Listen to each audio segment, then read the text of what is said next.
4 దశాబ్దాల పాటు పోరాట ఫలితంగా సౌత్ కోస్ట్ రైల్వే జోన్ను ప్రధానమంత్రి నరేంద్ర మోడీ ఈనాడు ప్రారంభించడం చాలా సంతోషంగా ఉందని all India railwaymen's federation మాజీ వైస్ ప్రెసిడెంట్ చలసాని గాంధీ అన్నారు. విశాఖపట్నం విజయ ప్రెస్ క్లబ్లో ఏర్పాటు చేసిన మీడియా సమావేశంలో గాంధీ మాట్లాడారు. 4 దశాబ్దాల పాటు విశాఖపట్నంలో ఉన్న ప్రజా సంఘాలు, కార్మిక సంఘాలు, వివిధ రాజకీయ పార్టీలు, నాయకులు పోరాట ఫలితంగానే ఈ రోజు రైల్వే జోన్ సాధించుకోవడం జరిగిందని చెప్పారు. అయితే వాల్తేరు రైల్వే డివిజన్తో కూడిన జోన్ను తమకు కేటాయించాలని ఆయన డిమాండ్ చేశారు. జోన్ రావడం వల్ల ఉద్యోగ ఉపాధి అవకాశాలు మెరుగుపడతాయని, కొత్త ట్రైన్స్ వస్తాయని, రైల్వే ట్రాక్స్ వస్తాయని, వాటి వల్ల రాష్ట్రం ఎంతగానో అభివృద్ధి చెందుతోందని అన్నారు. రైల్వే జోన్ కోసం విశాఖపట్నం పార్లమెంటు సభ్యులు భరత్ ఎంతగానో కృషి చేశారని ఈ సందర్భంగా ఆయనకు గాంధీ కృతజ్ఞతలు తెలిపారు. పూర్తిగా వాల్తేరు రైల్వే జోన్ విశాఖపట్నం కేటాయించాలని ఆయన కేంద్రాన్ని అభ్యర్థించారు. అందరికీ నమస్కారం అండి. ఈరోజు సౌత్ కోస్ట్ రైల్వే జోన్కి 8వ తేదీన మన గౌరవ ప్రధానమంత్రి గారు శంకుస్థాపన చేయబోతున్నారు. ఆ సందర్భంలో మన ఆంధ్రప్రదేశ్ ప్రజలంతా కూడా చాలా సంతోషంతో ఉన్నాం. ఇది 4 దశాబ్దాల పోరాటం, ఉద్యమాలు అనేక రకాలుగా సాగాయి. అహింసాయుత పద్ధతుల్లోనే సాగాయి. ఎవరికి కూడా ఇబ్బంది కలగకుండా 4 దశాబ్దాల పాటు ఒక ఉద్యమం సాగింది. రైల్వే జోన్ కోసం ఉద్యమం సాగిందంటే ఒక సౌత్ కోస్ట్ రైల్వే జోన్ కోసమే ఉద్యమం సాగింది. భారతదేశంలో ఏ రైల్వే జోన్ కోసం కూడా ఇలా ఉద్యమం సాగలేదు. అందులో ఇంత సుదీర్ఘ కాలం 4 దశాబ్దాల పాటు ఉద్యమం సాగింది. ఉద్యమంలో గతంలో పనిచేసిన పార్లమెంట్ సభ్యులు, రాజకీయ నాయకులు, రాజకీయ పార్టీలు, కార్మిక సంఘాలు అందరూ కూడా భాగం పంచుకున్నారు. ముఖ్యంగా మీడియా ప్రతినిధులు కూడా దీన్ని సపోర్ట్ చేసి దీన్ని ముందుకు తీసుకెళ్లారు. ఇందులో పనిచేసిన ప్రతి ఒక్కరికి, సహాయం చేసిన ప్రతి ఒక్కరికి కూడా ధన్యవాదాలు తెలియజేసుకున్నాం. ఈ సందర్భంలో ఇది జోన్ శంకుస్థాపనతో మనం ఆగిపోకుండా ఇదే సమైక్యత మనం చూపించి వెంటనే దీన్ని ఆచరణలో తీసుకురావాలని చెప్పేసి మనం డిమాండ్ చేస్తున్నాం.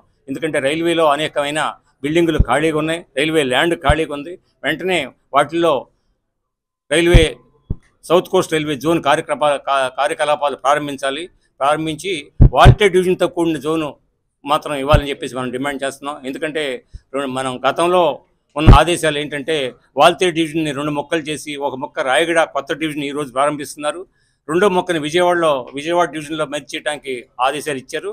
ఆ ఆదేశాలను మేము ఖండిస్తున్నాం. దాన్ని రద్దు చేసి వాల్తేరు డివిజన్ని మిగిలిన పోర్షన్ తోటి మిగిలిన ఆంధ్ర ప్రాంత పోర్షన్ అంతటా కూడా వాల్తేరు డివిజన్లో ఉంచి ఈ డివిజన్ని కంటిన్యూ చేసి జోన్ కార్యకలాపాలు ప్రారంభించాలని చెప్పేసి మనం డిమాండ్ చేస్తున్నాం. ఇదే డిమాండ్ మన గౌరవ పార్లమెంట్ సభ్యులు శ్రీ మతుకుమిల్లి భరత్ గారు కూడా వారి ఎన్నికల ప్రణాళికలు ఇవ్వడం జరిగింది. వాల్తేరు డివిజన్తో కూడిన రైల్వే జోన్ సాధన కోసం కృషి చేస్తారని ఆయన మాట ఇచ్చిన ప్రకారం ఈరోజు ఆయన కృషి చేశారు.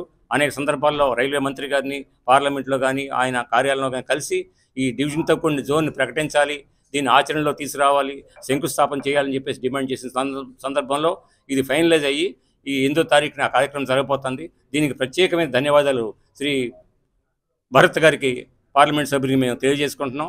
ఈ రాబోయే రోజుల్లో కూడా రైల్వే అనేక కార్యక్రమాలు మనం, ఎందుకంటే రైల్వే పరంగా చాలా వివక్షకు గురయ్యాం.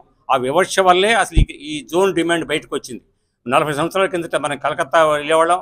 ఆ తర్వాత 2003 నుంచి భువనేశ్వర్లో పెట్టారు మనని. మన ఆంధ్ర ప్రాంతంలో ఈరోజు 4 డివిజన్లు ఉన్నాయి.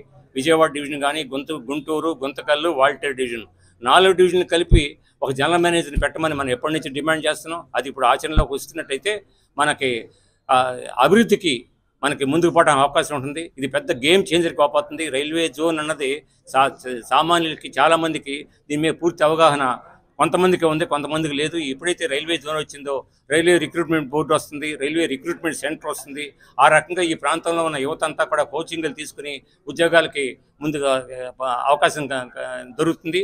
అలాగే అభివృద్ధి కార్యక్రమాలు, కొత్త రైల్వే లైన్లు కానీ, కొత్త ట్రైన్స్ కానీ, అలాగే కొత్త వర్క్షాప్స్ కానీ, కొత్త పారిశ్రామిక యూనిట్లు కానీ, coach factory, wagon factory, loco factory, ఇలాంటి అన్నిటికీ కూడా మనం రాబోయే రోజుల్లో పోరాటాలు చేసి ఈ ప్రాంతాన్ని, ఆంధ్రప్రదేశ్ని అభివృద్ధి చేసుకోవడానికి అవకాశం ఉంటుంది.